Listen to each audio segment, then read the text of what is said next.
Hello, welcome to the Movie Zone. Today, we are recapping Season 1, Episode 7 of Game of Thrones. King Robert suffers a fatal injury, while Ned uncovers Cersei's dirty little secret. In Essos, Khal Drogo awakens his khalasar and rides west for King's Landing. Be warned, spoilers ahead. Let's begin. Tywin Lannister, head of House Lannister and father of Cersei, Jaime, and Tyrion, assembles 60,000 men to punish Catelyn Stark for her actions. He skins a dead stag casually as his son, Jaime, reads the letter Ned Stark sent. Jaime ridicules Stark, but Tywin snaps back at him, saying his decision to assault Ned was a stupid move. He gives his son half of their forces and orders him to lay siege onto Riverrun, Catelyn's birthplace. Ned Stark summons Cersei, and the two meet in private. He reveals to the Queen he knows what's up with her and Jaime, and will not hesitate to report it to Robert. "You've always hated him," Ned says.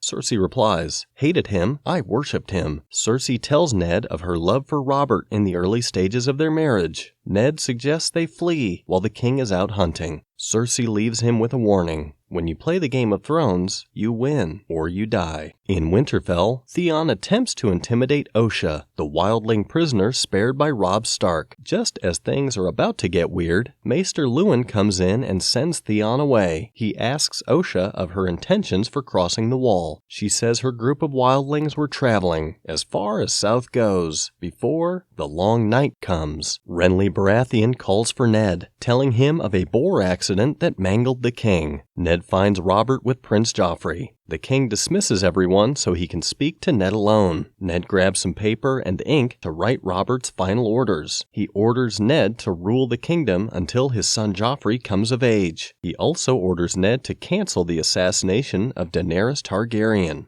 Ned exits the room and finds Sir Barristan, Varys, Pycelle, and Renly waiting outside. Varys hints at who the perpetrator might be. Lancel Lannister, the squire in charge of the king's wine. Ned tells them to cancel the plans for Daenerys' assassination. However, Varys says it's already too late, for the birds have already flown. In Vaes Dothrak, Daenerys tries to convince her husband to invade King's Landing, but to no avail. She decides to visit a Dothraki marketplace with Ser Jorah and her servants. Jorah splits up and receives news from Varys. It's a royal pardon. His services as a spy are no longer needed. Jorah sees a vintner offering Daenerys a drink and decides to save her from the suspected poison. The wine merchant turned assassin tries to run away, but is caught by the Dothraki. In Castle Black, a graduation ceremony for the recruits is underway. Lord Commander Mormont announces the roles and positions each will take as men of the Night's Watch.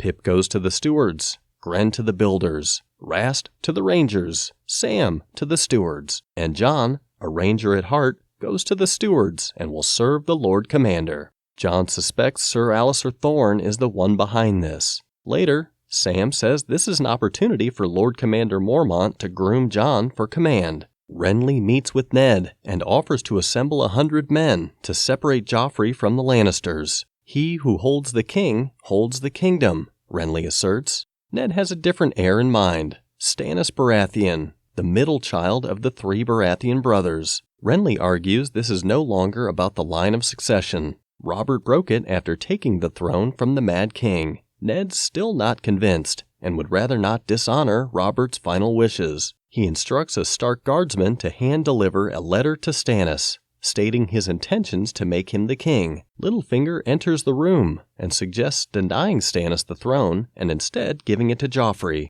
"Do you have a shred of honor?" Ned asks in disgust. Littlefinger advises him to take the throne for himself, make peace with the Lannisters, release the imp, and wed his daughter to Joffrey. Ned's too honorable for that and chooses to side with Stannis and ignite a possible war. "Why did you call me here?" Littlefinger asks. "Not for my wisdom, clearly." Ned needs the support of the City Watch, a group funded and influenced by Littlefinger himself. Jon and Sam finally take their vows in front of a weirwood tree. They are now men of the Night's Watch. As they embrace each other in celebration, Ghost comes in, carrying a severed hand in his mouth. Khal Drogo thanks Jorah for saving Daenerys and gives him a horse. The Khal is furious at the attempt on the Khaleesi's life and promises to kill all the men in iron suits. He also vows to conquer Westeros and give the Iron Throne to his unborn son. The next day, Drogo mobilizes his khalasar and rides west for King's Landing. Ned enters the throne room with Varys, Littlefinger, his household guards, and the city watch. He hands Robert's will over to Ser Barristan and asks him to read it out loud. Cersei grabs the paper and tears it into pieces. "Is this meant to be your shield, Lord Stark?" She orders Ned to bend the knee so he can be spared. Ned declares Joffrey has no claim to the throne. He calls for the commander of the Gold Cloaks to take the queen and her children into custody. The City Watch defies this and turns on Ned Stark, killing all his men.